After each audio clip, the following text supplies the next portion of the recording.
Hello everyone and welcome to the Time to Cook Club Juniors and your online class. So today we're going to be making some delicious Easter biscuits.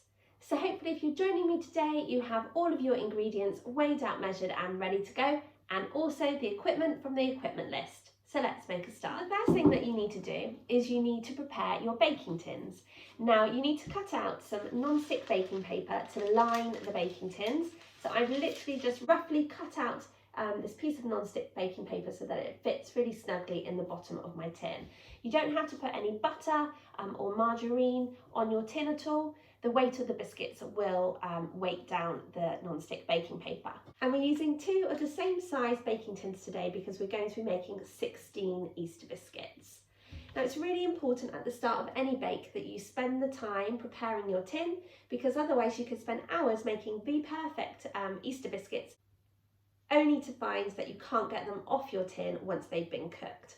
And now that you have prepared your baking trays, you can just pop them to one side. You don't need to worry about them until we're ready to pop our biscuits onto them. Now the first ingredient that we're going to prepare is our butter. So it's a really good idea that you take your butter out of the fridge to warm up a little bit, at least 2 hours before making these Easter biscuits. And what you're going to do with your butter once it's been out of the fridge for a couple of hours is you're going to cut it into very small pieces, okay? Which is going to make it much easier to rub into the rest of the ingredients rather than having really hard, solid pieces of butter. Okay, so remember when we're chopping that we do follow our Time to Cook golden rules, and they are that we always chop on a chopping board. We're always looking at what we're doing the whole time, and we're keeping our fingers and hands well away from those blades, okay? You need to hold your butter really firmly in one hand. You're just going to chop it in half, okay? And then you can lay it down and chop it in half again. If you want to, you can use your rainbow bridge then to chop the butter into smaller pieces, okay? So you're aiming for small cubes, probably about that size, okay? So pretty tiny. And you can pop those into a bowl or onto a plate to let them warm up even more, okay? So you're just going to carry on until you have chopped all of your butter into small cubes. By now you have chopped all of your butter into small cubes. So now what you need to do is you need to pop your butter into your mixing bowl. And with a spoon, you're going to cream your butter, which basically means making your butter nice and soft. So you can use the back of your spoon to just squash down the butter on the side of the bowl, which is going to help to soften it, okay?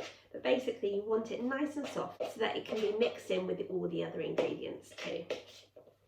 And by cutting your butter up into small cubes, you're just speeding this up really and making it easier to cream the butter. You've creamed your butter, you need to now add your sugar into your mixing bowl, and you're going to give it a good stir with your spoon. Don't forget to use the spoon to scrape down the sides of your bowl just to make sure that all of the sugar is mixed really well into the butter. Okay, once you've mixed in the sugar into your butter, the next thing you need to do is, using a grater, you need to grate the zest of your lemon. So it's a really good idea to wash and dry your lemon first. And then the zest of the lemon is just basically the skin of the lemon. So with your grater, you need to hold it really firmly in your hands. Remember that graters are sharp, so keep those lovely fingers well away from the blade. And you're just going to stroke your lemon down the grater, okay, until you have grated all of the lemon zest. Don't forget the top and the bottom of the lemon too. You'll know which bits of the lemon that you've already grated because it will be a white colour, okay, rather than the bright yellow, okay? So just carry on until you have grated all of the lemon zest, and then I'll tell you what to do next. Now what you need to do is you need to pop your lemon zest into your mixing bowl with your butter and your sugar. So I'm just going to scrape that in like so.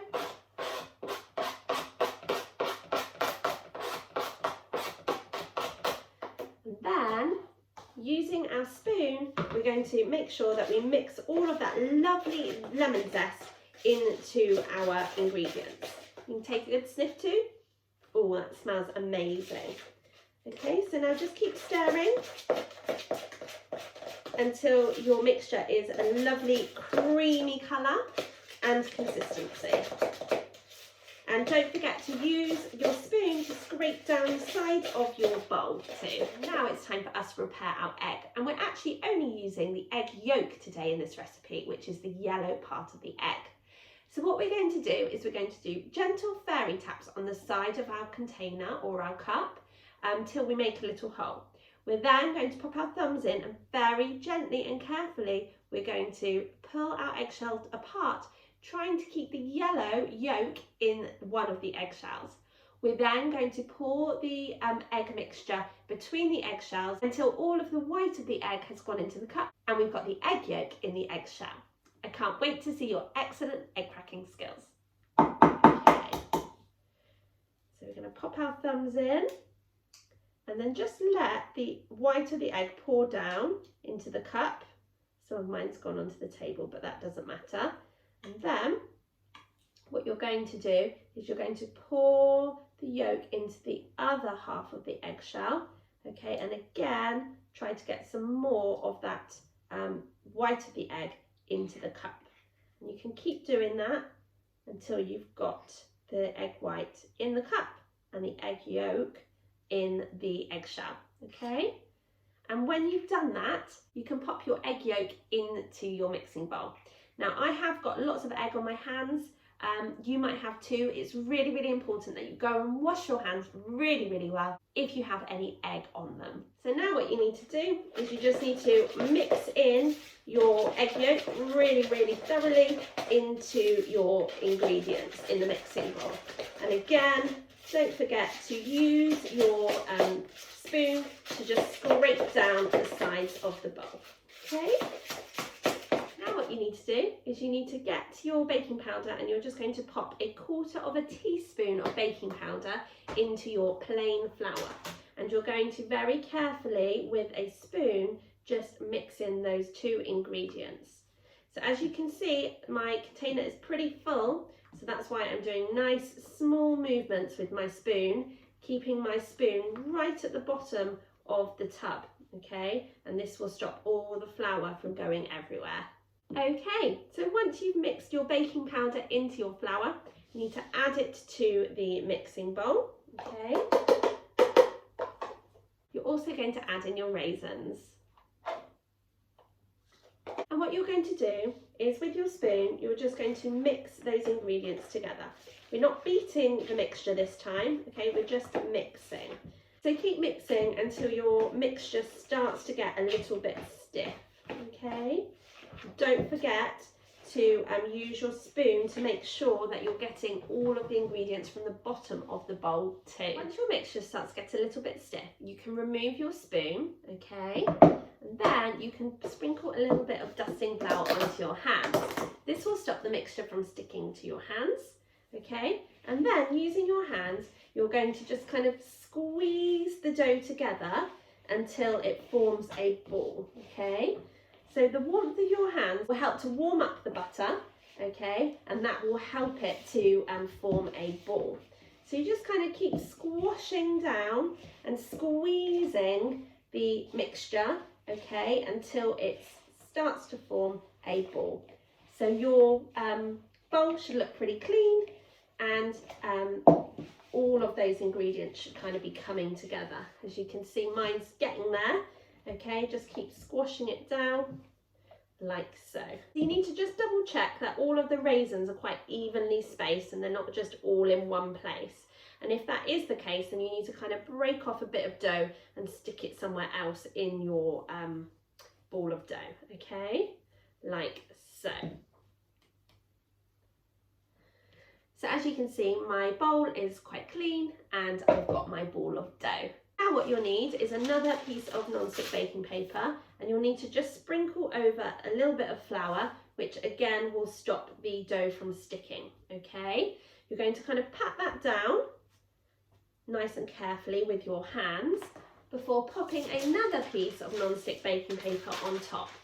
and we're going to roll out our dough in between the 2 sheets of non-stick baking paper. And this is because biscuit dough can be very crumbly. So by doing it like this, we should save our biscuits from breaking up into small pieces. And what we're going to do is we're going to sprinkle another little bit of dusting flour on top before popping another sheet of baking paper on top of that, okay, and just pressing down gently.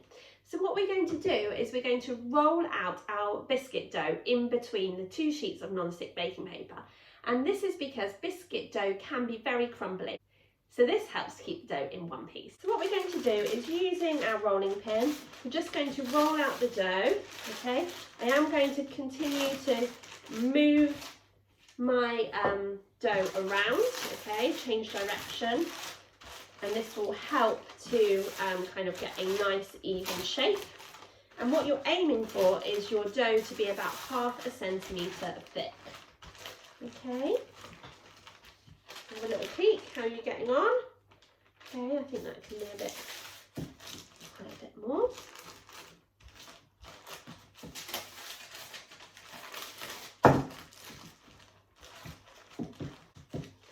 Another little peek. Well, that's looking really nice. I think that could be just about it.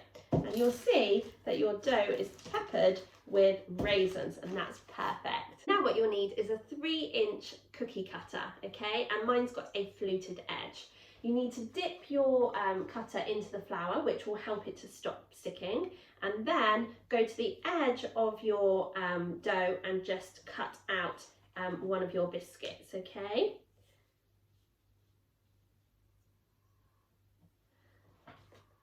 And just repeat until you've cut out as many biscuits as you possibly can out of the dough, okay? So don't forget, we're aiming to have 16 in total, but we can, of course, re-roll any scraps that we have, okay? So just carry on with this job until you have cut out as many biscuits from this rolling. And remember, that if you stick close to the edge and to the biscuit before, then you'll get as many biscuits as you can. You'll really make the most of the dough. Okay, so I managed to get 10 out of this first rolling. And now what you need to do is very, very carefully, you need to take your biscuits off of the sheet of non-stick baking paper and then pop them carefully onto your lined baking tin, okay? Like so.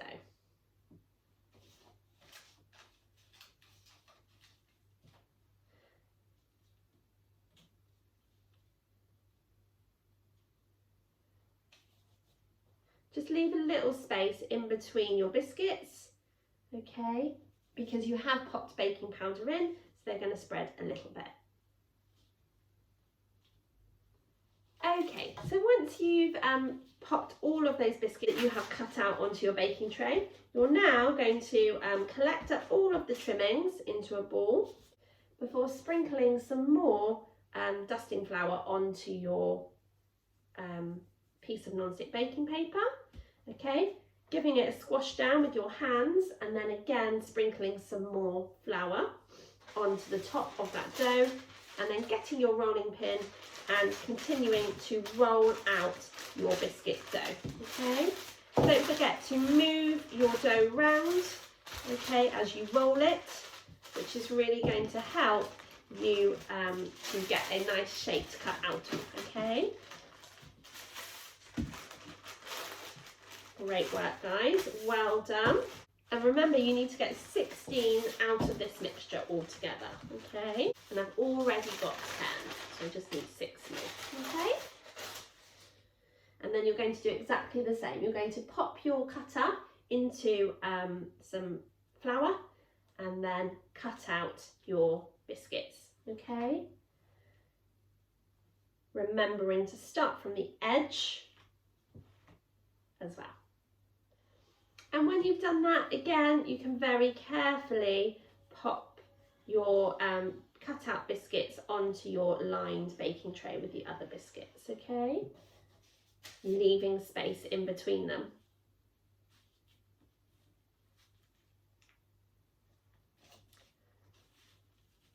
Now what you you need to do is you need to pop both of your baking tins into the fridge to chill for 10 minutes.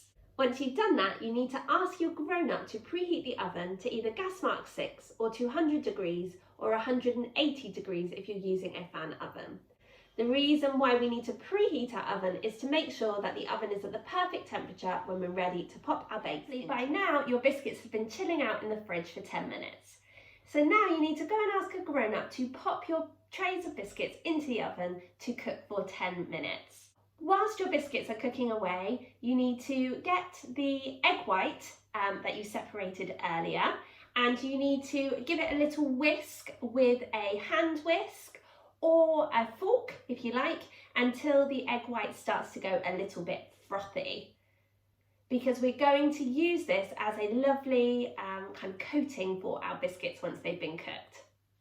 So join me back here once your biscuits have been cooking in the oven for 10 minutes and I'll tell you what to do next. So here are my biscuits that are cooked.